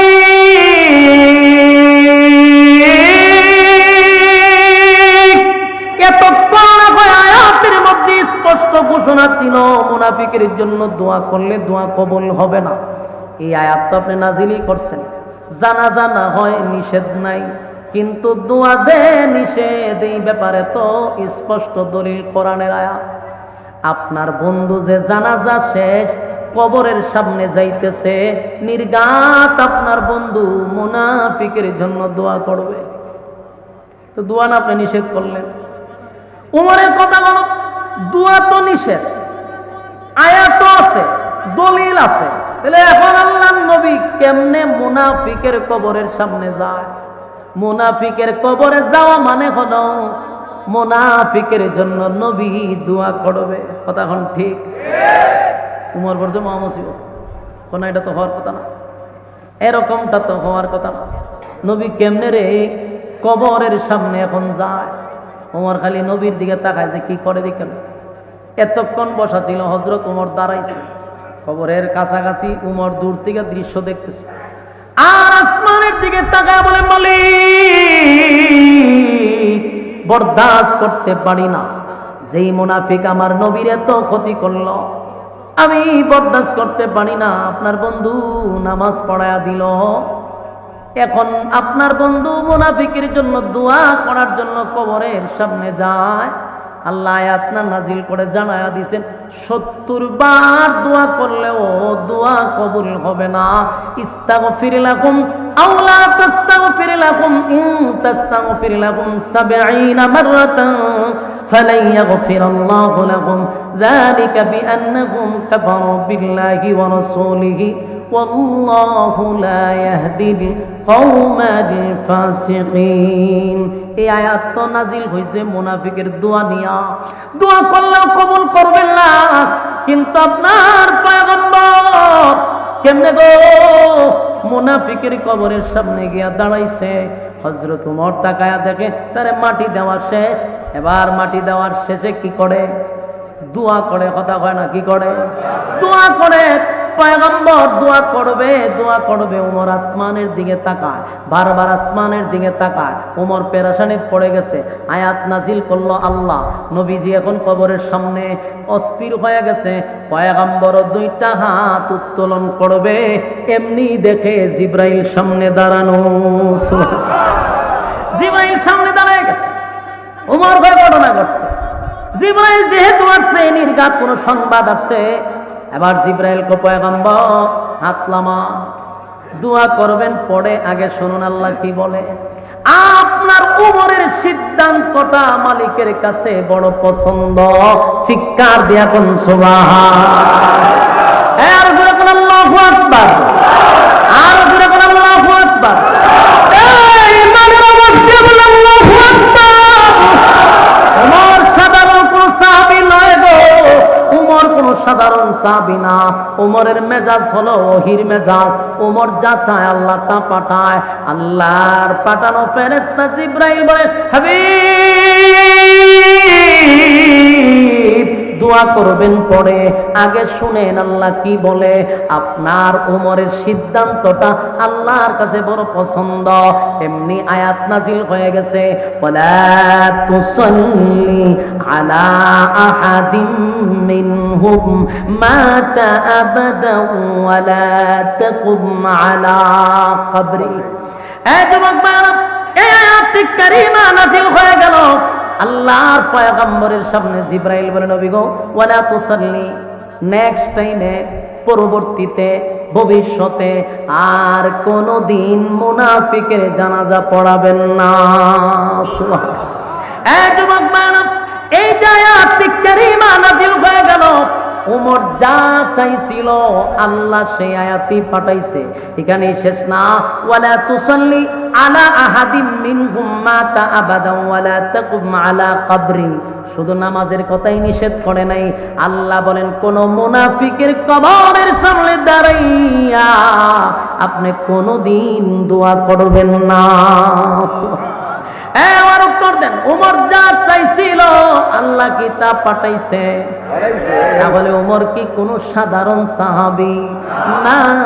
উমরের মেজাজ হলো ওহির মেজাজ। উমরকে বলা হয় মেজাজে ওহি। উমর যা চায় এরকম 21টা আয়াত, একটা দুইটা নয়, 21টা আয়াত উমরের মেজাজ মর্জি মতো আল্লাহ নাজিল করছে। এই জন্য খলিফাতুল মুসলিমের উমরকে বলা হয়, যদি নবীর পরে কোন নবী থাকতো, নবী যদি খাতামান নবিয়্যিন না হতো, নবী যদি শেষ নবী না হইত, নবীর পরে যদি কোন নবী আসতো রে, উমর রে আল্লাহ নবী বানায়া দিত। জোরে কোন সুবহানাল্লাহ।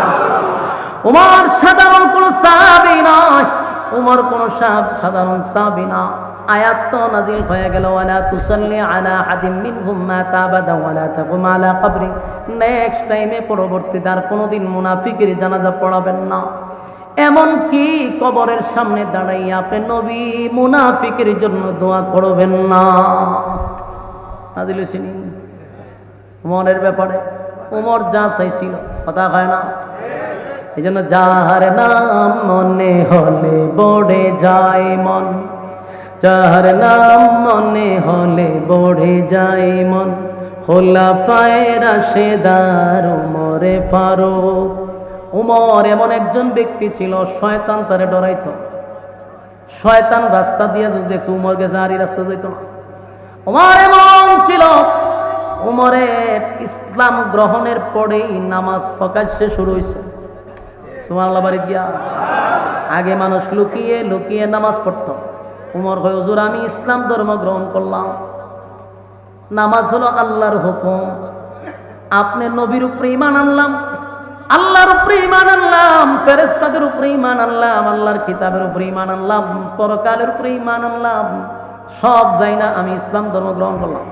এখন আল্লাহর হুকুম পালন করবো, এটা যদি লুকাইয়া লুকিয়ে লুকিয়ে তো আমি ইবাদত করতে পারবো না। হযরত ওমর কয়, হুজুর আমার একটা বক্তব্য দিতে দেন। আল্লাহ নবী হয় কোন দরবার লাগায়? ঠিক আছে, বক্তব্য সুযোগ দিলাম। হযরত ওমর তরবারি লইছে একটা, লইয়া উঁচা একটা জায়গায় দাঁড়াইছে।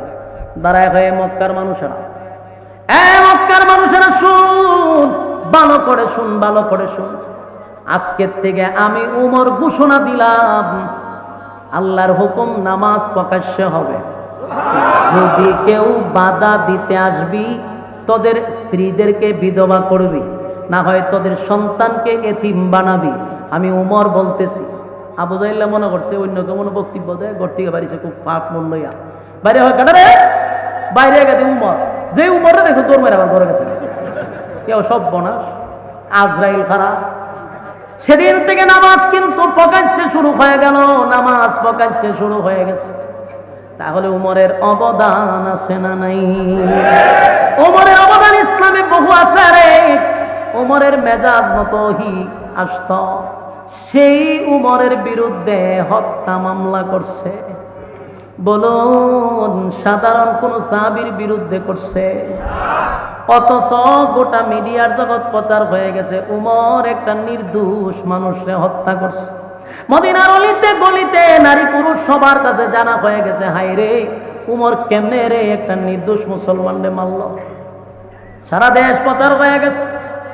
উমরের বিরুদ্ধে হত্যা মামলা শুরু হয়ে গেছে, এখন রায় শোনানো হবে, বিচার তো করবে রাসূল। সবার ভিতরে একটা কৌতূহল, হায় রে উমর রে, বুঝি এখন ফাঁসি দেওয়া হবে। মদিনার অনেক সাহাবীর আশ্চর্য হয়ে গেছে, উমর তো এমন করতে পারে না, উমর একটা নির্দোষ মানুষকে মারতে পারে না। কিন্তু কি হবে, সমস্ত ডকুমেন্টস, সমস্ত সাক্ষী সব কিছু উমরের বিরুদ্ধে যায়। কারণ বাহ্যিক চৌকে দেখা যায় লোকটা আসলেই নির্দোষ। কেমনে নির্দোষ? এই বিচার কি আরেক জায়গায় লইয়া যাইতে পারবে না? ইসলাম কি কোনো বাধা দিছে? রাসূল কয় না, তার পছন্দ না হইলে আরেক জায়গায় যাইব বিচার লইয়া। এটা ইসলামে কোনো দোষারোপ না, এটা দূষণীয় না। তার বিচার পছন্দ হয়েছে না, সে আরেক জায়গায় যাইব, এটা তো সে অপরাধ করে নাই। কতলে এখান দিয়ে আমার ভাই করছে, আপনি বিচার করছেন, আমার বাড়ি পছন্দ হয়েছে না, গেছে উমরের কাছে বিচার লইয়া। এর লিয়ে কি উমরে হত্যা করতে পারে? আসলে কথা তো সত্য, এটা তো কোনো অপরাধ না। কিন্তু উমর হত্যা করছে। এবার পার্লামেন্টে দাঁড়াইছে উমর, আসামির কাঠগড়ায় দাঁড়াইছে বিচারক নবী। সুবহানাল্লাহ, কি এমন একটা করুণ দৃশ্য! নবী বিচারকের আসনে বসা, উমরকে আসামির কাঠগড়ায় দাঁড়াইছে। বিচারের রায় হয়ে যাবে, নবী রায় দিবে। ঠিক এই মুহূর্তে আমার তেলাওয়াতকৃত সূরা নিসার 65 নম্বর আয়াত নাজিল হয়। এতক্ষণের আলোচনা কি বুঝলেন? সূরা নিসার 65 নম্বর আয়াত যে তেলাওয়াত করলাম, কেন নাজিল হলো? এই ঘটনার কেন্দ্র কইরা নবী যখন উমরে আসামির কাঠগড়ায় দাঁড় করাইছে, আমার নবী বিচারকের কাঠগড়ায় বসছে, নবীর রায় দিবে। এর আগ মুহূর্তে জিবরাইল হুজুর একটু থামেন, আয়াত নাজিল হয়েছে। এবার আয়াত নাজিল হয়, নাজিল হইয়া নবীরে জানায় দে, ওয়ালা তুসাল্লি আলা আহাদিম মিনহুম মাতা আবাদাও ওয়ালা তাকুম। না, এটা তুই আয়াত না। فلا وربك لا يؤمنون حتى يحكموك فيما شجر بينهم ثم لا يجدوا في أنفسهم حرجا مما قضيت ويسلموا تسليما। فلا وربك এই আয়াতটি কারীমা যখন নাযিল হয়ে গেল রে, জিবরাইল কয় নবী কলমটা তুলেন, আগে আয়াতটা শুনেন। সুবহানাল্লাহ। নবী তো রায় দিবে, রায় দিবে দিবে। এমন সময় জিবরাইল কয় হুজুর কলমটা শোনান, আমি আয়াত নিয়ে আসছি, আয়াতটা শুনেন। ফালা ওয়া রাব্বিকা, আপনার রবের কসম, আপনার রবের কসম।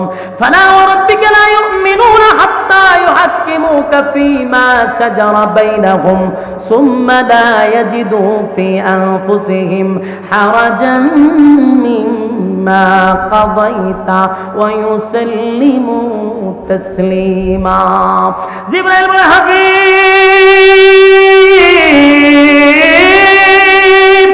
আল্লাহ রাব্বুল আলামিন জানায়া দিয়েছে, ফালা ওয়া রাব্বিকা, আপনার রবের কসম, আপনার রবের কসম, আপনার রবের কসম, উমর নির্দোষ মানুষকে হত্যা করে নাই। আপনি হলেন বিচারক, উমর হলো অপরাধীর আসামির কাঠগড়ায়, আর এই মামলার উকিল স্বয়ং আল্লাহ। অপরাধী হইল খলিফাতুল মুসলিমিন হযরত ওমর, বিচারক হলো পয়গম্বর, আর এই মামলার উকিল স্বয়ং আল্লাহ। উকিল যদি আল্লাহ হয়, বলুন মামলা কি ডিসমিস করা সম্ভব? হযরত ওমরের পক্ষে স্বয়ং আল্লাহ নিজেই উকিলাতি করলেন। আয়াত নাজিল করে জানায় দে, ফালা ওয়া রাব্বিকা, আপনার রবের কসম, আপনার উমর কোন নির্দোষ মানুষকে হত্যা করে নাই। যারে হত্যা করছে এ মূলত কোনো মুসলমান ছিল না, সে ছিল একটা মুনাফিক। ঘটনা বেরিয়েছিল, কথা হয় না? যে লোকটাকে উমর হত্যা করছে, সে সমাজের মানুষের কাছে বলতো আমি একজন মুসলমান, আমি একজন ইমানদার। আপনারা আমিও কিন্তু ইমানদারি দাবি করি, আপনি আমিও নিজেরে মুসলমান দাবি করি, কথা হয় না? এই নিজেরে মুসলমান দাবি করি, নিজেরে ইমানদার ইমানদার ইমানদার হিসাবে সমাজে প্রকাশ করি, কথা হয় না? এখানে যদি সবাইরে জিগায় আপনারা কি করবেন? আমি একজন ইমানদার, কথা হয় না? সবাই যদি ইমানদার হয়, তাহলে আল্লাহ রাব্বুল আলামিন কোরআনের ভিতরে বারবার কেন বললো ইয়া আইয়ুহাল্লাযীনা আমানু, হে ইমানদারেরা? জায়গায় জায়গায় শুধু ইমানদারকে ডাক দেয়, ইয়া আইয়ুহাল্লাযীনা আমানুত্তাকুল্লাহা হাক্কা তুকাতি, হে ইমানদারেরা আমি আল্লাহকে ভয় করো। ইয়া আইয়ুহাল্লাযীনা আমানু কু আনফুসাকুম ওয়া আহলিকুম নারা, এখানে আল্লাহ বলেন হে ইমানদারেরা জাহান্নামের আগুন থেকে বাঁচো। ইয়া আইয়ুহাল্লাযীনা আমানু তুবু ইলাল্লাহি তাওবাতান নাসুহা, হে ইমানদারেরা তোমরা ফিরে আসো, গুনাহ থেকে ফিরে আসো। এখানেও ইমানদার, সব জায়গায় ইমানদার। ইল্লাল্লাযীনা আমানু, হে ইমানদাররা ঈমান আনো। আমার যুবক ভাইরা, সবাই যদি ইমানদার হয়, আল্লাহ বারবার কেন ইমানদারকে দাওয়াত দেয়? ইমানদারকে কেন জাহান্নামের আগুন থেকে বাঁচার কথা বলে? ইমানদারকে কেন বলে তোমরা ভয় করো? ইমানদারকেই বলে কেন তোমরা ঈমান আনো? বুঝতে হবে ইমানদারের ভিতরেও ঈমানের দুর্বলতা আছে। আমাদের সমাজে সুদ খায়, নিজের দাবি করে ইমানদার, ঘুষ খায় সেও ইমানদার, বেনামাজি সেও ইমানদার, জেনাকুর সেও ইমানদার, টেন্ডারবাজ সেও ইমানদার, সাদাবাজি করে সেও ইমানদার। কথা হয় কথা হয় না? বেনামাজিও ইমানদার দাবি করে, ঘুষ করে ইমানদার দাবি করে, জেনাকুর সেও ইমানদার দাবি করে। একজন 5 ওয়াক্তের নামাজি হাজী সাহেব সেও নিজের ইমানদার দাবি করে, জেনাকুরে হয় আমার ইমানদার। এই জন্য শুধু নামে ইমানদার হলে চলবে না। সমাজের মানুষ তোমার ইমানদার বলে জানলেও আল্লাহর আদালতে তোমার ইমানদার হিসাবে নাম উঠে নাই। কথা হয় না? এবার আল্লাহ বলেন ফানা ওয়া রাব্বিকা, আপনার রবের কসম, আপনার রবের কসম, আপনার রবের কসম, উমর কোন নির্দোষ মানুষকে হত্যা করে নাই। উমর যারে হত্যা করছে এ সমাজের মধ্যে বলতো সে একজন ইমানদার, কিন্তু সে ছিল আপনার দুশমন, আল্লাহর দুশমন। সে নিজের ইমানদার দাবি করে। কেমনে গো? আপনি নবী বিচার করে দেওয়ার পরেও সে বক্তব্য দেয় তার বিচার পছন্দ হয় নাই। কথা বলেন, আমাদের সমাজে এমন অসংখ্য নামদারি মুসলমান আছে, নিজের দাবি করে মুসলমান, কিন্তু নবীর তরিকা অনুযায়ী চলতে ভালো লাগে না, আল্লাহর হুকুম মানতে তার ভালো লাগে না, মাদ্রাসা সহ্য হয় না, আলেমদেরকে সহ্য হয় না, ইসলাম তার পছন্দ হয় না। এরাও মুনাফিক, ঠিক কিনা বলে?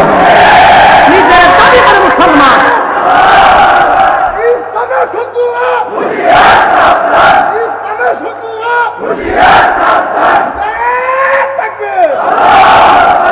তুমি যদি মুসলমান নিজের দাবি করো, নবীর তরিকা তোমার ভালো লাগবে না কেন? ইসলামিক আইন তোমার ভালো লাগবে না কেন? তুমি না মুসলমান। আমাদের দেশে বহু বহু রূপী মুসলমান আমরা দেখছি 16 বছর টকসুর মধ্যে বৈশা বৈশা নিজের দাবি করে মুসলমান। এই যে মুরগি সুর একটা ছিল, এ দাবি করছে না মুসলমান। ইসলামের আইনের পছন্দ লাগছে। 300 পার্লামেন্টের সদস্য, এর কয়েকটা ছাড়া কিছু ভালো ছিল, বাকি সবগুলা ছিল মুরতাদ, নাস্তিক, বেঈমান ছিল। আপনি যদি বলেন এদেরকে বেঈমান কেন বললেন, আমি 100 প্রমাণ আপনার সামনে দাঁড় করাবো। প্রমাণ নেবেন? 1 নাম্বার প্রমাণ হলো বাংলাদেশ 96% মুসলমানের দেশ। এই দেশে নবীর বিরুদ্ধে কথা বললে তার বিচার হয় না, শেখ মুজিবের বিরুদ্ধে কথা বললে বিচার হয়। 300 পার্লামেন্টের সদস্য সেদিন কোথায় ছিল? ব্লগাররা যখন আমার নবীর বিরুদ্ধে কলম ধরল, একটারও কোনো বাংলাদেশের ট্রাইব্যুনালে শাস্তি হয় নাই। শাস্তি হয়েছে বঙ্গবন্ধুর বিরুদ্ধে কথা বলে। আলেমরা যখন নবীর ইজ্জত রক্ষার্থে রাজপথে নামছে, পাখির মতো গুলি করে মারছে, কিন্তু নবীর ব্যক্তিত্ব করছে যে তারে মারে নাই, প্রতিবাদ যে করছে তারে মারছে। এতে কি বোঝা যায় এরা মুসলমান? এরা শুধু পুতুল ছিল, রিমোট চাপ্ত ভারত থেকে। কথা কি বুঝতেছেন?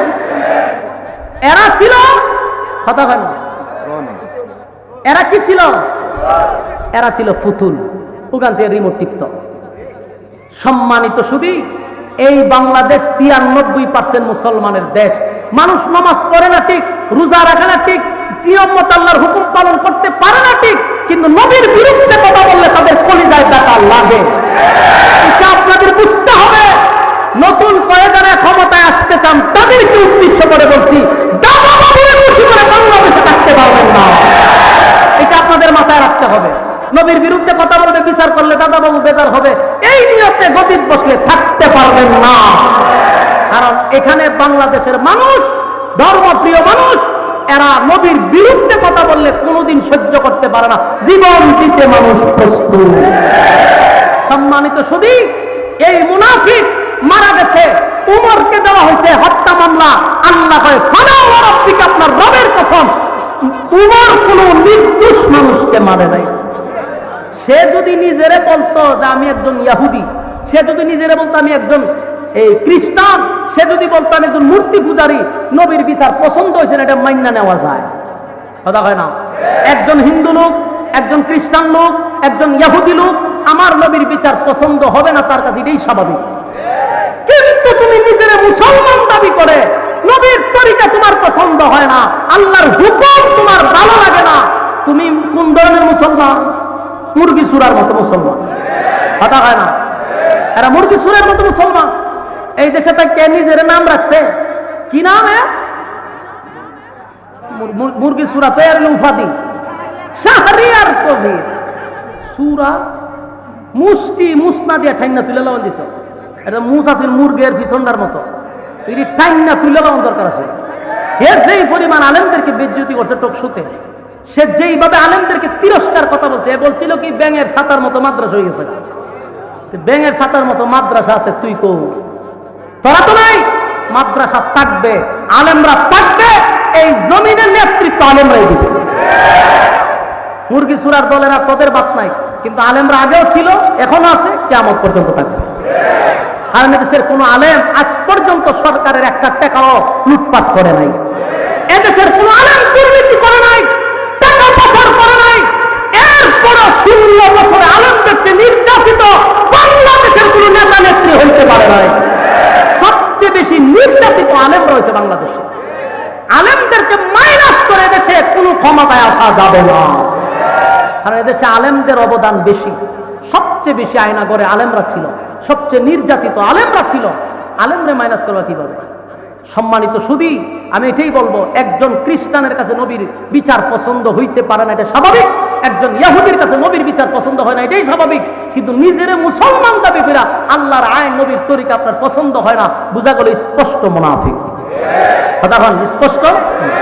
এই জন্য উমর মুনাফিকরা হত্যা করছে। মুনাফিক হলো সমাজের ভাইরাস, ভাইরাসকে হত্যা করছে। উমর কোনো অপরাধ করে নাই, কারণ সে উমরের সামনে দাঁড়ায় হয় নবী বিচার করছে, আমার পছন্দ হয়েছে না, এটা কোনো মুমিন সহ্য করতে পারবে না। তাই উমর একটা দিয়ে শেষ করে দিয়েছে যে ভাইরাস দূর হোক। আল্লাহ নিজে উকিল, নবী নিজে বিচারক।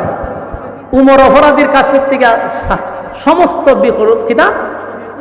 বেকসুর খালাস, পবিত্র। এখন আপনি একটু বুঝে নেন যে উমর কোন তক্কার সাহাবী যে আল্লাহ নিজে উকিল হয়। আর কি কোনো কিছু বোঝার দরকার আছে? আল্লাহ সবাইকে প্রকৃতপক্ষে ইমানদার হিসাবে আল্লাহর হুকুম নবীর তরিকা অনুযায়ী বাকি জিন্দেগি যেন চালাইতে পারি, সেই তৌফিক দান করে সকলে বলে আমিন। সবাই দুরূদ শরীফ পড়েন, আল্লাহুম্মা সাল্লি আলা মুহাম্মাদিন ওয়া আলা মুনাজাত করবেন। বলেছেন হাত তুলেন, হাত তুলেন, হাত তুলেন না তারা। ওয়াদা কিন্তু মোনাজাত তুই হাত তুলেন বলে আমরা সবাই মোনাজাত করতেছি ইনশাআল্লাহ। এমন একটা প্রতিজ্ঞা করাইতাম নি, হাত তুলেন, বিসমিল্লাহ করেন, হাত তুলেন, বিসমিল্লাহ করেন, পকেটে হাত ঢোকান, পকেটে হাত ঢোকান, ঢোকান, যা আছে বের করেন, যা আছে বের করেন। কিছু না দিয়া বেতেন কাকে? মাহফিল বইয়ে ওয়াজ শুনছেন, ফ্যান্ডেল লাগাইছে, লাইটিং করছে, মাদ্রাসা একটা গরিব মাদ্রাসা। আপনারা যতটুক পারেন আপনারা এই পকেটে দিয়ে, ছাত্ররা যাও তাড়াতাড়ি, তারা একজনও খালি হাতে যাবেন না। এই দান করলে অ্যাক্সিডেন্ট থেকে আল্লাহ বাঁচায় দেয়, দান করলে ক্যান্সার থেকে বাঁচায় দেয়, দান করলে